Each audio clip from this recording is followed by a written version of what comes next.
আল্লাহ বলছেন নবী জানায় দেন, যদি একবার যদি তওবা করতে পারো কি দিব? আসা রাব্বুকুম আন ইউকাফিরা আনকুম সাইয়্যাতিকুম ওয়া ইউদখিলাকুম জান্নাতিন তাজরি মিন তাহতিহাল আনহার। আমার বান্দা এমন সময় তওবা করছে আর নতুন আমল করার সুযোগ পায় নাই, কিন্তু আল্লাহ রাব্বুল আমিন বলছেন ভয় পাস না বান্দা, আমি গ্যারেন্টার হলাম ওই জায়গার থেকে বয়স যেখানেই যাক সেখান থেকেই যদি তুমি ফেরত আসো, নতুন আমল করতে না পারলেও আমি আমার বান্দার ইবাদত এই তওবাকে এমনভাবে পছন্দ করি, তার অতীতের যে গুনাহগুলা ছিল ফেরেশতারা জানতেও পারবে না। আল্লাহর কাছে সুপ্রিম পাওয়ার আছে। আল্লাহ বলছেন আল্লাহ তোমার গুনাহগুলাকে মুছে দিবেন, কেবল মুছেই দিবেন না, আল্লাহ তোমাকে এমন জান্নাতে ঢুকাবেন যার পায়ের নিচ দিয়ে নহরমালা প্রবাহিত। আল্লাহ বলতেছেন এই তওবা আমি কেমন পছন্দ করি। নবী আপনার বান্দাদেরকে, আপনি আমার বান্দাদেরকে জানাই দিয়ে রাখেন। আল্লাহ বলতেছেন ইয়াউমা লা ইউখজিল্লাহুন নাবিয়্যা ওয়াল্লাযীনা আমানু মাআহু নূরুহুম ইয়াসআ বাইনা আইদিহিম ওয়া বিআইমানিহিম ইয়াকুলুনা রাব্বানা আতমিম লানা নূরানা ওয়াগফির লানা ইন্নাকা আলা কুল্লি শাইইন কাদির। আল্লাহ বলছেন ওই কিয়ামতের দিনে আমি আমার নবীকে অপমান করব না।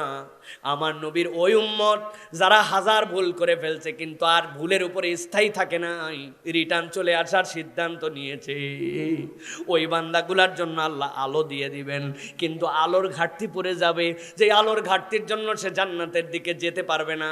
কিন্তু আল্লাহর কাছে আবেদন করবে রব্বানা আতমিম লানা নূরানা, ও আল্লাহ জান্নাতে যাওয়ার মতো একটু আলো আমাদেরকে দিয়ে দেন। আল্লাহর সাথে সাথে তাদেরকে ওই আলো দিবেন। আল্লাহর কাছে বলবে ওয়াগফির লানা, আই রব আমাদেরকে ক্ষমা করে দেন, কেননা আমরা স্বীকার করেছি ইন্নাকা আলা কুল্লি শাইইন কাদির, আপনি ক্ষমা করলে আপনাকে ধরার মতো কেউ নাই। আল্লাহ বলছেন ও আমার বান্দারে হাজার ভুল হোক না কেন আজকের থেকে আমার রাস্তায় চলে আয়, আমি রব্বুল আলামিন তোকে পছন্দ করে নিব। সুবহানাল্লাহ। তাহলে এক নম্বর গুণ হচ্ছে কি? এক নম্বর গুণ হচ্ছে তওবা। ভুল হবেই, অপরাধ হয়েই গেছে, চোখের গুনাহ হয়ে গেছে, একা ঘরে গুনাহ হয়ে গেছে, মোবাইলে দেখার গুনাহ হয়ে গেছে, কানে শোনার গুনাহ হয়ে গেছে, বাপ মায়ের সাথে বেয়াদবির গুনাহ হয়ে গেছে, নামাজ কাজা করার গুনাহ হবেই। আল্লাহ বলতেছেন হয়েছে তাই বলে এর উপর অটল থেকো না, ফেরত চলে আসো। আমি আমার বান্দাকে ফেরত আসলে এমন পছন্দ করব তোর অতীতের সব গুনাহ মাফ করে দেব। সুবহানাল্লাহ।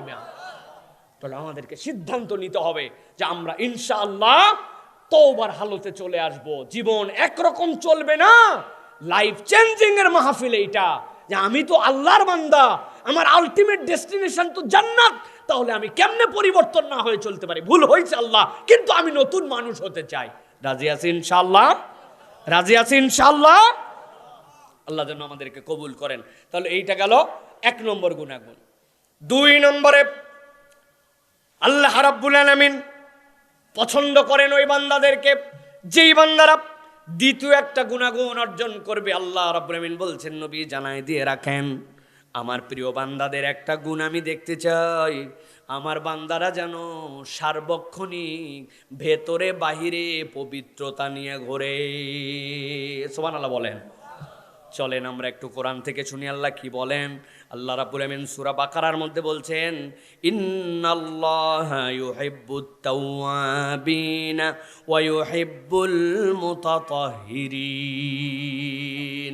আল্লাহ বলছেন ও আমার হাবিব আপনি জানায় রাখেন আপনার উম্মতের জন্য আমি যে পবিত্রতার বিধান দিয়েছি, পবিত্রতার সিস্টেম দিয়েছি, এইটা দুই ধরনের। এক ধরনের তাজকিয়ায়ে নফস, তার অন্তরটাই পবিত্র হয়ে যাবে। আর দুই নম্বরটা হচ্ছে বাহ্যিকতাতেও আল্লাহ তাদেরকে এমন পবিত্র করে রেখেছেন, দুনিয়ায় মুসলমান ছাড়া, ইসলাম ধর্মের অনুসারী ছাড়া এরকম পবিত্রতার কথা কেউ কল্পনাও করতে পারে না। ঠিক কি না? আপনি দাঁড়ায় প্রস্রাব করবেন না বসে প্রস্রাব করবেন? প্রস্রাব করার পরে কেমনে পবিত্র হবেন?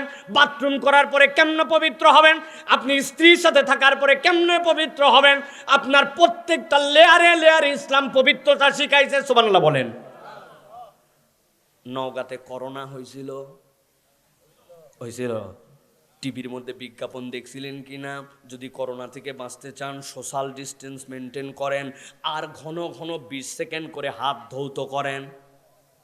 বলছিল হাত কয়ভাবে ধোয়া লাগে করোনার সময় মনে নাই আপনাদের? 6 ভাবে। কি এই হাত আপনাকে ধোয়ালো বোঝানোর জন্য বলতেছে আল্লাহ কেমন পবিত্রতা আপনাকে দিলেন, ভালো করে খেয়াল করেন। আপনি 20 সেকেন্ড ধরে হাত ধুইছেন, কোনো একজন লোক হাত ধুইছে, ধোয়ার পরে কপালটা তার খুব চুলকাচ্ছিল, হাত দিছে, চুলকানির পরে মনে হয়েছে কি রে, হাত ধোয়ার আগেও তো কপালে হাত দিয়েছিলাম, তাহলে ভাইরাস তো এখানে থাকতে পারে, আবার যে হাত দিলাম তাহলে আবার তো হাতের মধ্যে ভাইরাস, কি করা লাগবে, হাত ধো, আবার হাত ধুইছে।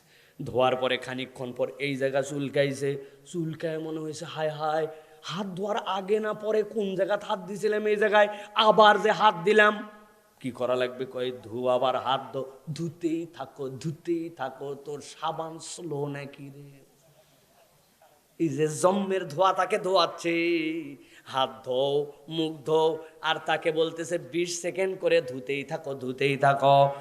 আপনি একবার চিন্তা করেন ঠান্ডা মাথায়, কোন ধর্মের অনুসারী আমরা, আল্লাহ কি বড় নিয়ামত আমাদের জন্য দিয়েছেন। ওরা 1450 বছর আগে আপনাকে 20 সেকেন্ডে হাত ধোয়ায়, আর আল্লাহ রাব্বুল আলামিন 1400 বছর আগে নবীকে দিয়ে বলছেন 3 বার আগে হাতটা ধোও, ধোয়ার পরে মুখটা ধোও, তবে মুখটা ধুলেও এখান থেকে এই পর্যন্ত 3 বার ধোও। ওই হাত দিয়েই মুখ ধুইছেন, ওই হাত দিয়ে হাত ধুইছেন, ডান হাত কোনুই সহ ধোও, বাম হাত কোনুই সহ ধোও, আবার হাত ধোও, ধুয়ে আবার হাত মজা করো, আবার হাত ধোও। দুনিয়ার সবাই সব ধোয়ালো, কিন্তু আপনার পায়ের যাবতীয় ময়লা নিয়ে আপনি বিছানায় উঠে গেলেন, আপনি আপনার ঘরে চলে গেলেন, কেউ আপনাকে পা ধোয়া শেখালো না। আর আমার নবী বলছেন ওয়াইলুল লিল ইকাবি মিনান নার, গোড়ালি সহ টাকনু সহ ভালো করে না ধুলে জাহান্নামে যাবে, ভালো করে সতর্ক হয়ে ধো। ওরা ধোয়ায় কেবল হাত, আর আমার আল্লাহ 1450 বছর আগে এমন ধোয়ানো শিখাইছেন, কিয়ামত পর্যন্ত এর থেকে ভালো কেউ ধোয়াতে পারবে না, ঠিক না?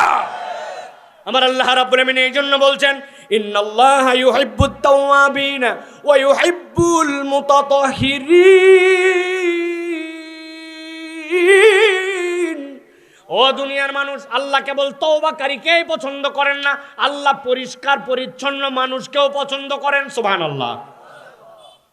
দুঃখের কথা কি বলবো ভাই, সারা দেশ সফর করে বেড়াই, এত দুঃখ মনের মধ্যে, প্রস্রাবখানায় যখন যায়, যেই জায়গায় বসে প্রস্রাব করা লাগবে, মুসলমান নামদারি কতকগুলো আছে, ওইগুলা প্রস্রাবখানায় পর্যন্ত দাঁড়ায় দাঁড়ায় মতে। ভাই তোর তো দাঁড়ানোর মতার জায়গা করাই আছে, কুত্তাদের মতো ব্যবস্থা, তুই এখানে তারপরেও মুতিস কেন দাঁড়ায়? কই যে প্যান্ট পরছে, ওই প্যান্ট পরে বসা যায় না, আছে না নাই? তুমি মুসলমান নামধারী কুলাঙ্গার সন্তান। আমি আমার এই এলাকার নিন্দইনের সব ভাইকে অন্ততপক্ষে 200 টাকা করে হাদিয়া দিয়ে যেতে চাই, যদি আমি একটা কথা বলবো এটার সাথে আপনি হ্যাঁ দিতে পারেন। বলবো শিওর? হঠাৎ করে আপনি দেখছেন একটা কুত্তা অসুস্থ হয়েছে, হওয়ার পরে ও শুয়ে আছে বালুর ঢিপির উপরে, এতই অসুস্থ যে শুয়ে শুয়ে চিচ্চির করে মুতে দিচ্ছে, দেখছেন? যত অসুস্থ হোক মোতার সময় উঠে দাঁড়ায়, কথা বলে। বাঘের মতো মাঝে মাঝে কুত্তা বসে, দেখছেন? মুড নিয়ে আসে সেই রকম, আসলে কুত্তা কিন্তু ভাব নিছে টাইগার। চিন্তা করছে যে মুডে আসি এখন অন্যভাবে যাওয়া যাবে না, যেমনি আসে অমনি মুতে দেই, জীবনে এরকম করে মুততে দেখছেন? কুত্তা টাইগারের মুড নেক, আর অসুস্থ হোক, আর পেশাব লাগলেও দাঁড়ায় প্রস্রাব করে। আর আল্লাহর বান্দাকে আল্লাহ পা ভাঁজ করার সুযোগ দিয়েছেন, ইমানের দৌলত দিয়েছেন, মুসলমানের পরিচয় দিয়েছেন, খাতনা করায় মুসলমানি করছেন, কিন্তু কুত্তার আচরণ নিজের মধ্যে নিজে ও কুত্তার মতো দাঁড়ায় দাঁড়ায় মুতে, আসলে এটা মানুষের বাচ্চা হওয়ার যোগ্যতা রাখে না। কেমন মুসলমান আপনি? আপনার মধ্যে পবিত্রতা জ্ঞান নাই। আল্লাহ বলতেছেন এই জন্য নিচু থেকে উপর পর্যন্ত সব জায়গায় যেই মানুষ পবিত্র, মানসিকভাবে পবিত্র, শারীরিকভাবে পবিত্র, আল্লাহ বান্দাকে পছন্দ করেন। অনেক মা বোন আছে তার ড্রয়িং রুম চকচকা, কিন্তু চুলার নিচে অন্ধকার, খাটের নিচ অন্ধকার, জিন্দেগি তো ওই দিকে তাকায় না, এমন ময়লার ময়লা। লুসনি যদি একবার হাতে ধরেন ওইটা স্বয়ং হাফ কেজি তেল তেলা, আছে না? সংসারে বরকত হয় না। এই জন্য কেবল উপরে পরিষ্কার নয়, বরং ভিতরেও পরিষ্কার থাকা লাগে। সুবহানাল্লাহ। পৃথিবীর কোনো ধর্ম আপনাকে নির্দেশ দিবে না কতদিনে আন্ডারআর্ম পরিষ্কার করবেন, কতদিনের মধ্যে নাভির নিচে আপনি পরিষ্কার করবেন, কিভাবে পরিষ্কার করবেন। একমাত্র আপনি এমন এক ধর্মের মধ্যে আছেন, এমন বিউটিফুল ধর্ম যেটা ইসলাম আপনাকে পুঙ্খানুপুঙ্খ নিয়ম কানুন দিয়েছে। কিন্তু আমি ইসলাম থেকে দূরে সরে যাওয়ার কারণে, পবিত্রতা জ্ঞান থেকেও আমি দূরে চলে যাচ্ছি। হায়াতে বরকত নাই, জীবনে বরকত নাই। একটু মিলাইয়ে দেখেন, কই কেমনে জানি সময় পার হয়ে যায়, এত আয় রোজগার করি কেন জানি চলে না, টানাটানি ফুরায় না। এর অন্যতম কারণ হচ্ছে ইমানদার যদি অপবিত্র হয়ে যায় তাহলে আল্লাহ তার জীবন থেকে বরকত তুলে নেয়, ঠিক না?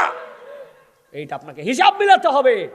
আপনাকে আভ্যন্তরীণ এবং বাহ্যিক পবিত্রতা হতে হবে। আপনার মন ভর্তি হিংসা, উমুকের বাচ্চা চান্স পেয়ে গেছে আপনারটা পায় নাই, উমুকের একটু জমি জমা হয়েছে আপনার হয় নাই, উমুকের খ্যাত ভালো হয়েছে আপনার হয় নাই। ওর ভিতর জ্বলে যায়, খালি চিন্তা করে আল্লাহ ওর উপর গজব ঠাডা নামায় না কেন। এরকম আছে না? উপরে বলে না কিন্তু অন্তর পৌঁছে গেছে। আপন ভাইয়ের উন্নতি দেখতে পারে না, আপন বোন জামাইয়ের উন্নতি দেখতে পারে না, আপন বন্ধুর উন্নতি মুখে বলে না কিন্তু ভিতরে কালা। আছে না নাই? আছে আছে যে বলতেছেন কারা তারা ভাই, যে আছে বলতেছেন আমরাই তো তারা রে ভাই। আমাদের অন্তর অপবিত্র হয়ে গেছে। এই জন্য আজকের 5 নম্বর গুণের 2 নম্বর, আজকের থেকে আমরা পবিত্র জীবন যাপন করব। রাজি আছি ইনশাআল্লাহ? মেন্টালিও পবিত্রতা লাগবে, বাহ্যিক পবিত্রতা লাগবে। এই দুইটা পবিত্রতার আল্লাহ রাব্বুল আলামিন আমাদেরকে দান করেছেন। আফসোসের কথা কি বলবো, এখানে যদি অনেক ভাইকে জিজ্ঞাসা করি ভাই গোসলের ফরজ কয়টা, দেখবেন যে বলতে পারবে না। আছে না? গোসলের ফরজ বলতে পারে না। বয়স কত? 18 বছর 20 বছর, গোসলের ফরজ জানে না। কোন দিন শুনেছিল 3টা, হঠাৎ করে সাপ দিয়ে ধরার কারণে বলছে 3টা। আপনি বলছেন ঠিক করে বল কোন 3টা। চিন্তা করছে হাইরে গেলে হয়, আমি এত বড় একটা স্মার্ট ছেলে, শেষে বলছে জানাই আছে। কি জানাই আছে ঠিক করে বল। বলতেছে লুঙ্গি বদনা গামছা। গোসলের ফরজ কি লুঙ্গি বদনা গামছা? হ্যাঁ, বুঝানোর জন্য বললাম ভাই, হাসেন না। আমাদের দিনের ব্যাপারে এমন দন্য যে আমরা এটা জানি না। বাংলাদেশের প্রথিতযশা সাংবাদিক, যার বিশাল রেট, অনেক দামি, উনি জানাজায় গেছে, যাওয়ার পরে বেচারি পানি পাই নাই, তায়াম্মুম করতেছে মাটি দিয়ে, মাটি দিয়েই কুলি করার অভিনয় করতেছে, মাটি দিয়ে নাকে দেওয়ার, ওই তায়াম্মুমও জানে না। এরকম লোক আছে না নাই? অতএব দ্বীনের জ্ঞান শিখতে হবে, পবিত্র জীবন যাপন করতে হবে। পারবো ইনশাআল্লাহ? চলেন এবার 3 নম্বরে যাই। আপনারা বিরক্ত হচ্ছেন না তো ভাই? চলেন। আল্লাহ রাব্বুল আলামিন বলছেন আমার বান্দা তওবা করেছে, আমার বান্দা পবিত্রতার জিন্দেগি যাপন করতে শুরু করেছে। এরপরে আল্লাহ বলছেন তার 3 নম্বর গুণ নবী আপনি জানাই দেন। আমি রব্বুল আমিন যেই গুণটা বড় বেশি পছন্দ করি, এই গুণটার নাম হচ্ছে ইহসান। সবাইকে বলতে হবে কি গুণ? আল্লাহ কিভাবে কোরআনে বলছেন চলেন। সূরা আলে ইমরানের 134 নম্বর আয়াত থেকে আল্লাহ রাব্বুল আমিন বান্দাদের জন্য বলছেন আল্লাযীনা ইউনফিকুনা ফিস সাররাই ওয়াদ দাররাই ওয়াল কাযিমিনাল গায়যা ওয়াল আফিনা আনিন নাস ওয়াল্লাহু ইউহিব্বুল মুহসিনিন। ও আমার হাবিব, আপনি আপনার উম্মতকে জানাই দিয়ে রাখেন আমি আল্লাহ আমার বান্দাদের মধ্যে এই গুণাগুণগুলা দেখতে চাই। আমার বান্দার উপরে আমি এমন কিছু দেই নাই যেটা সে করতে পারবে না, এরকম কিছু দেই নাই। করার সামর্থ্য আছে, এই যোগ্যতা আছে বলেই আমি এই গুণ জানাইছি। আমি আমার বান্দাকে পরীক্ষা করে জাহান্নামে নিতে চাই না, বরং অজুহাত খুঁজে খুঁজে আমার বান্দাকে আমি জান্নাতে ঢুকায় নিতে চাই। নবীকে আল্লাহ বলতেছেন আপনি বলে দেন আল্লাযীনা ইউনফিকুনা ফিস সাররাই ওয়াদ দাররা। এই জগতে এমন কতকগুলা মানুষ থাকবে যেই মানুষগুলা গোপনেও দান করবে, যেই মানুষগুলা প্রকাশ্যেও দান করবে, যেই মানুষগুলা অভাব যখন তখনও খরচ করে, আবার যখন সচ্ছলতা থাকে তখনও দান করে। সুবহানাল্লাহ বলেন। একজনের 1000 কোটি টাকা আছে, সে 100 কোটি টাকা দান করতে পারে। আমার 10 টাকা আছে, আমি 1 টাকা দিতে পারি।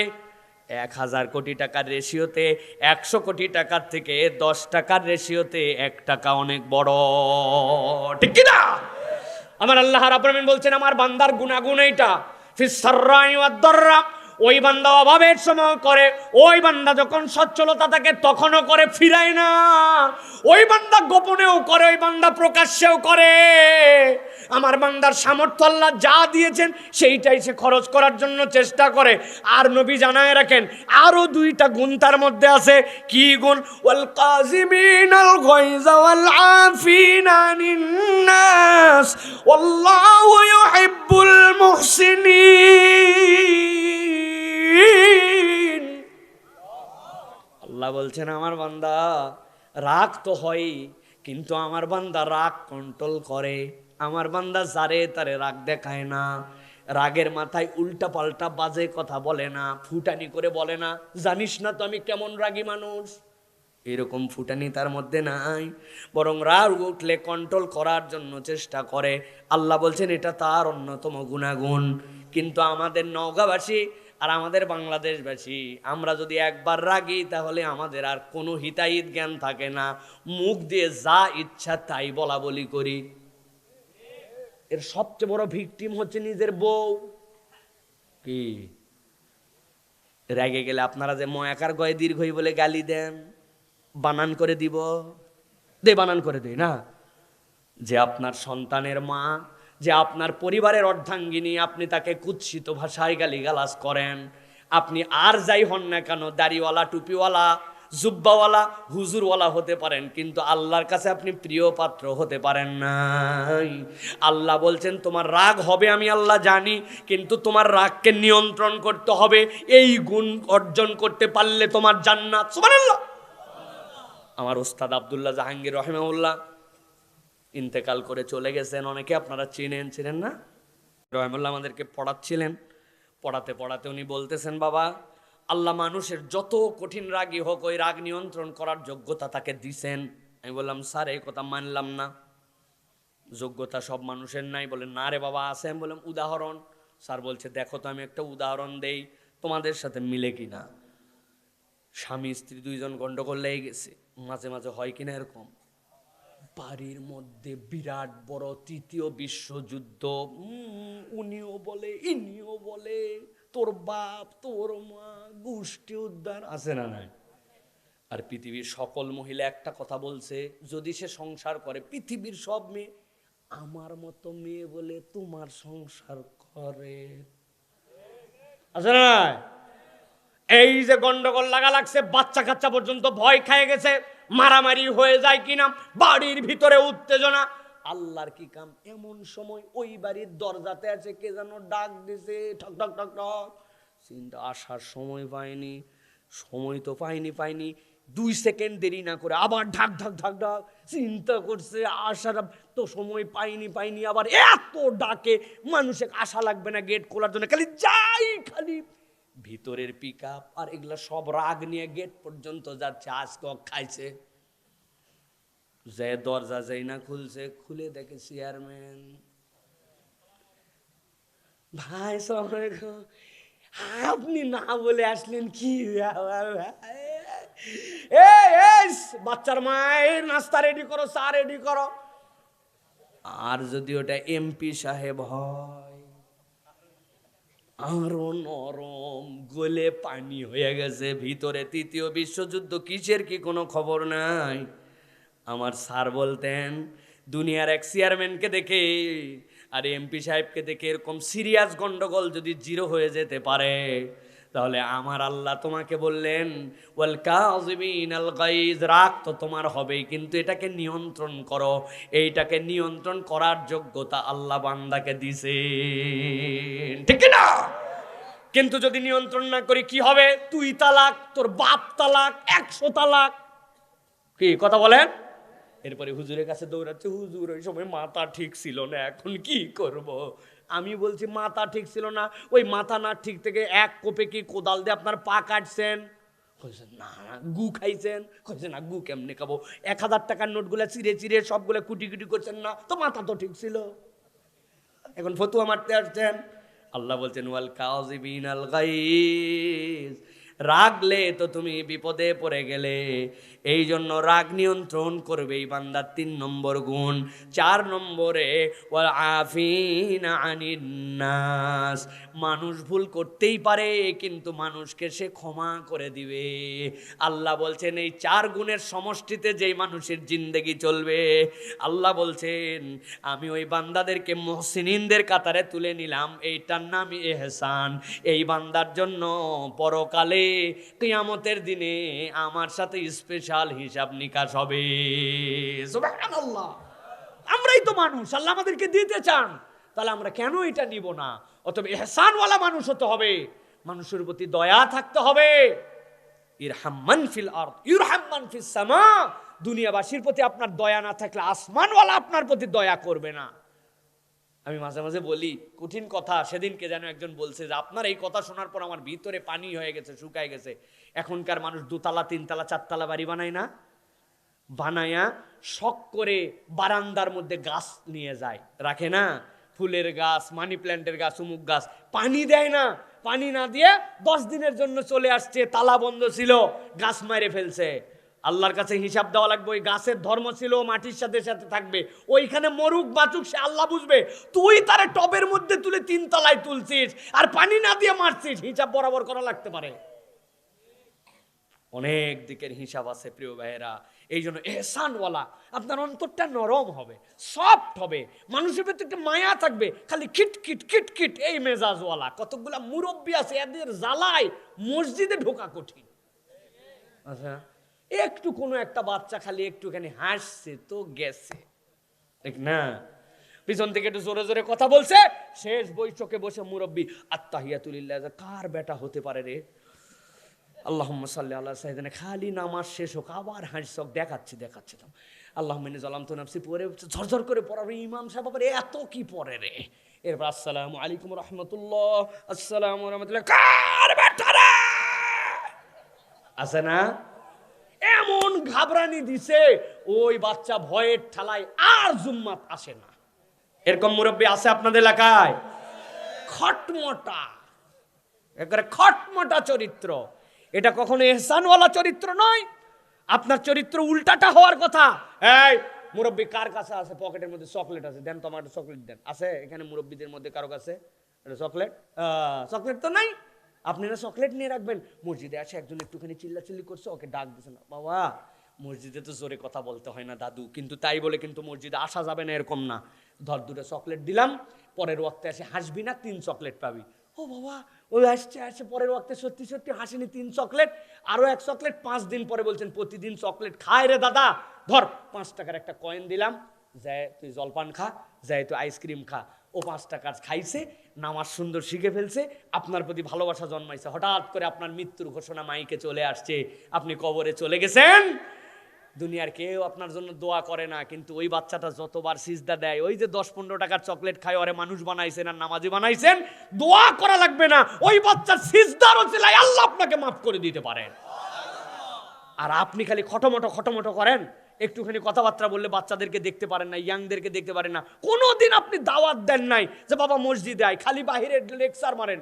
এখনকার ছলপল খারাপ হয়ে গেছে, আর নামাজ কালাম পড়া, মুরব্বীদেরকে সম্মান করেন না। এটা ডায়লগ দিয়ে কি লাভ? আপনাকে না দাওয়াত দিতে হবে তাকে, ঠিক না? ওকে পা ধরেন, একদিন যায় জোড়ায় ধরছেন, মানুষ বলবে কত বড় বেয়াদব তুই রে, মুরব্বী তোর পা ধরছে নামাজ পড়ার জন্য, তুই নামাজে না গেলে আমরাই মারবো এখন। কথা ঠিক কিনা? আপনি জান্নাত কামাই করে ফেলছেন, জান্নাত কামাই করে ফেলছেন। খালি মিসাই মসজিদের মধ্যে তসবিহ চাপেন না, আরো 2 জনকে মসজিদে আনার প্রজেক্ট নেন। আপনি ইয়াংদের সাথে সম্পর্ক বাড়ান। ও বিড়ি খাই তাই কি, বলবেন চল 2 জন মিলে বিড়ি খাবো আজকে ভাগে। ওই লজ্জায় পড়ে যাবে, হাই হাই তাহলে তো আমার বিড়ি খাওয়া জানে ফেলছে, দাদা আপাতত গোপনে খাওয়া লাগবে, আস্তে আস্তে বাদ দিবে। আপনি কিচ্ছু কোনো প্রজেক্ট নাই, এহসান নাই, মায়া নাই, তরুণদের জন্য আপনার কোনো কামনা নাই, আকাঙ্ক্ষা নাই, খালি আপনি আজগুবি কথা বলতেছেন। ছেলে পেলে বেদ্যপ হয়ে গেছে। এগুলো চলবে না। এহসান বড় দামি জিনিস, আপনার দিলের মধ্যে একটা রহম দিল থাকা লাগবে। রাজি তো ইনশাল্লাহ? ও যুবকেরা, তোমরা আবার খুশি হয়ে যায় না যে মুরব্বীদের বিপক্ষে কথা চলে গেছে। আমরাও বহুত বেয়াদব হয়ে গেছি এখন, আগে মুরব্বি দেখলে সাইকেল থেকে নেমে যেত, বিড়ি খাইলেও বিড়ি খাওয়ার পরে লেবুর পাতা টাতা খায়, গন্ধ জানি না, আবার এখন ফু মারে মুরব্বির মুখের উপরে ধোঁয়া মারে। এত বেয়াদব হয়েছে আমরা, আমাদেরকেও আদবওয়ালা হতে হবে। নবীজি বলছেন যে মুরব্বিকে সম্মান করে না আর যেই মুরব্বিরা ছোটদেরকে স্নেহ করে নাই, দুইটাই আমার উম্মত না। তাহলে আমাদেরকে এহসান ওয়ালা হতে হবে। রাজি আছেন ইনশাআল্লাহ? 1 নম্বর গেছে তওবা, 2 নম্বর গেছে পবিত্রতা, 3 নম্বর গেছে এহসান। বাকি আছে কয়টা? চলেন তাহলে। আল্লাহ রাব্বুল আলামিন বলছেন আমার বান্দার চতুর্থ গুণ হবে, আমি পছন্দ করব আমার বান্দা তাওয়াক্কুলওয়ালা হবে। ওই বান্দা কোনো সময় ঘাবড়ায় যাবে না, ওই বান্দার দিলটা এমনভাবে প্রস্তুত হবে, সেই বান্দা সব সময় রব্বুল আলামিনের উপরে ভরসা করবে। সুবহানাল্লাহ। আল্লাহ রাব্বুল আলামিন বলছেন فبما رحمة من الله لنت لهم ولو كنت فظا غليظ القلب لانفضوا من حولك فاعف عنهم واستغفر لهم وشاورهم في الأمر। আল্লাহ নবীকে বলছেন ঠান্ডা মাথায় কলিজাটা খুলে দিয়ে বোঝেন, ও আমার হাবিব, আমি আল্লাহ আপনার মধ্যে এমন চরিত্র দিয়েছিলাম, আপনি আপনার আশপাশে যারা ছিল তাদের জন্য রহম দিলওয়ালা ছিলেন। মুরগি যেরকম চিল দেখলে তার ছোট্ট ডানাগুলাকে বড় করে ফুলায় 17টা বাচ্চা পেটের মধ্যে নিয়ে নেয়, আপনি নবী এরকম রহম দিলওয়ালা।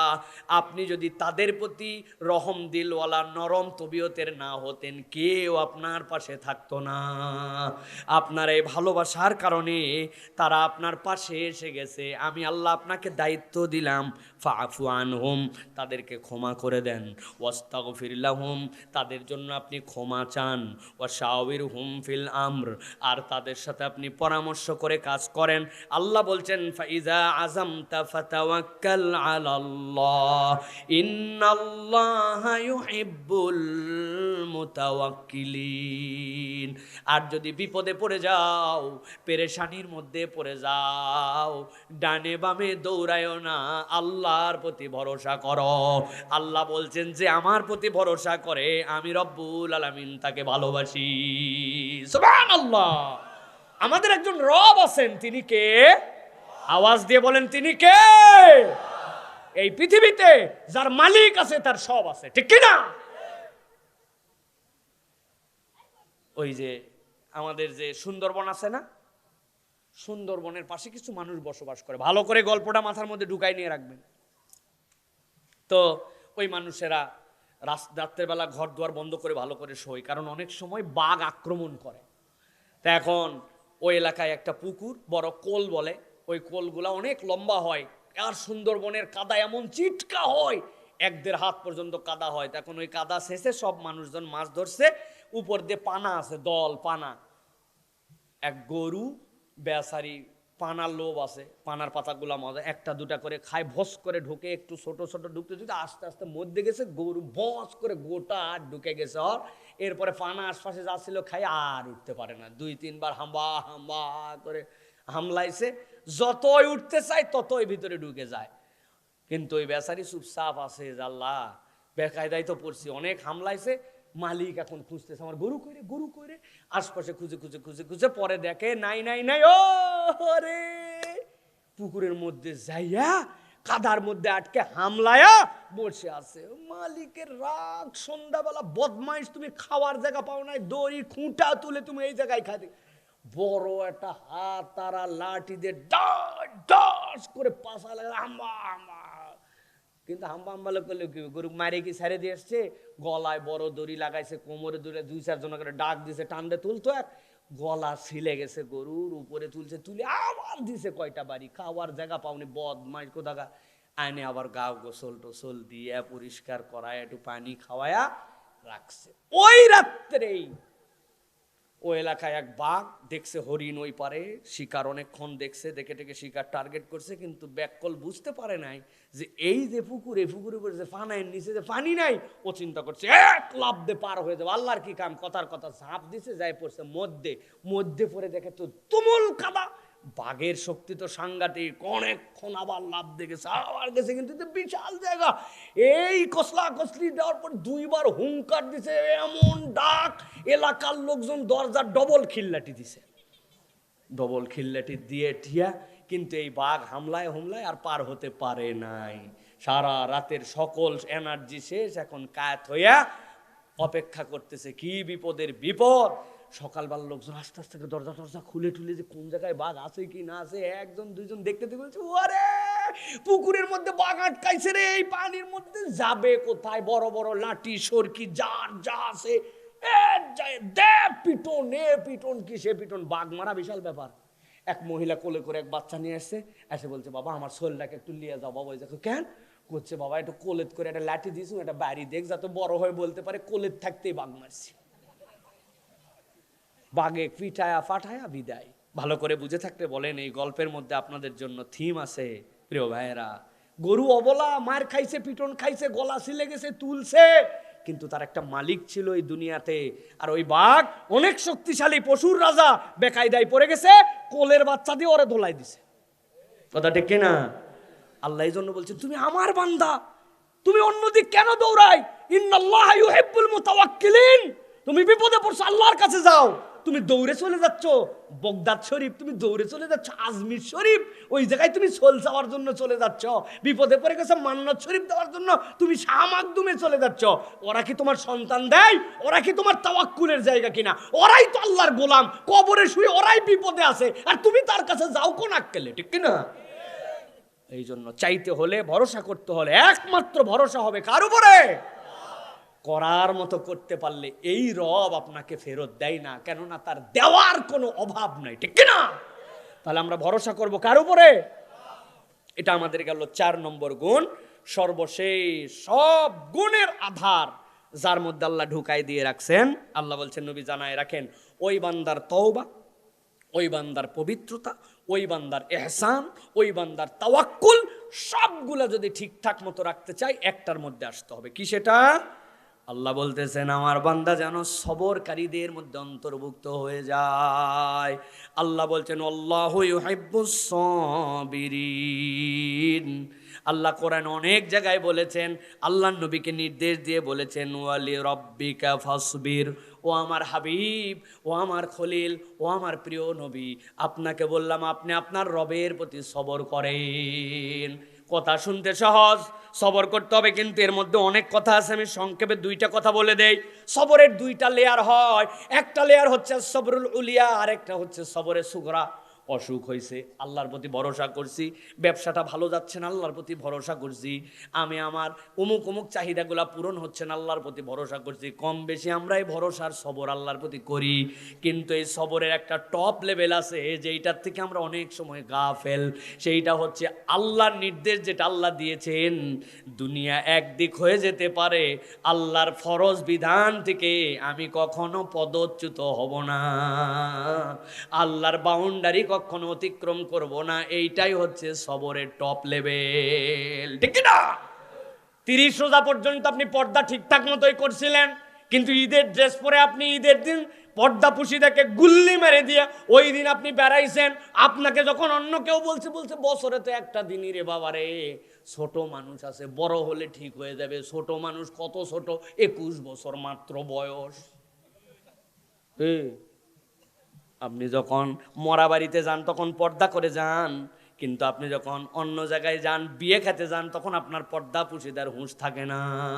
এরকম লোক আছে না? নাই। এখন পর্যন্ত 50 বছর হয়ে গেছে, মুখের মধ্যে দাড়ি জ্বালায় নাই, এরকম পুরুষ আপনার এলাকায় আছে না? নাই। কি ঘটনা কি? আপনার পুরুষ দাড়ি যে জ্বালালো না, বলতেছে রাখতে তো চাই, কিন্তু তোমার চাচি আম্মা লাইক করে না। চাচি লাইক করে না জন্য উনি আল্লাহর হুকুমকে গুল্লি মারি দিছে। এর নাম সবর হয় নাই। সবরের টপ লেভেল, আমার আল্লাহ যা ফরজ করেছেন দুনিয়া একদিক, আমি ওইটা পালন করি। আমার আল্লাহ যা হারাম করছেন দুনিয়া একদিক, আমি ওইটার সাথে সম্পর্ক রাখি না। এইটার নাম সবর। আল্লাহ বলছেন, আমি আমার এই বান্দাকে পছন্দ করি। চেষ্টা করলে আমরা পারবো ইনশাল্লাহ। পারবো না ইনশাল্লাহ? আল্লাহ আমাদেরকে কবুল করেন। আল্লাহ রাব্বুল আমিন আমাদের আজকের আয়োজনকে কবুল করেন। আল্লাহ রাব্বুল আমিন কোরআনুল কারীমের 2 লেয়ারে আপনাদের কাছে কথা বলেছি। কোরআন আমাদেরকে কি পরিবর্তন করতে পারে, আর আমাদের রব কোন গুণাগুণগুলো সহজ দিছেন আমরা নতুন জিন্দেগি গঠন করতে পারি। ঈদের পরে একটা নতুন জিন্দেগি গঠন করারই সময়, আমরা কেবলমাত্র একটা সুন্দর সময়ে প্রবেশ করেছি। সিদ্ধান্ত নিয়ে নেন, ভুল হয়েছে আল্লাহ রাব্বুল আলামিনের কাছে তওবা করে নিব, আল্লাহর উপর তাওয়াক্কুল করে চলবো, এহসানওয়ালা চরিত্রের মানুষ হব, আমরা আল্লাহর উপর সবরকারী মানুষ হব। আল্লাহ আমাদের জিন্দেগিটাকে সুন্দর করে দিবেন, পারবো না ইনশাআল্লাহ। আল্লাহ আমাদেরকে কবুল করেন, আল্লাহ আমাদের আশা বর্ষাকে কবুল করেন। আজকের এই চমৎকার আয়োজনে যারা যেভাবে সহযোগিতা করেছেন আল্লাহ সকলকে কবুল করেন।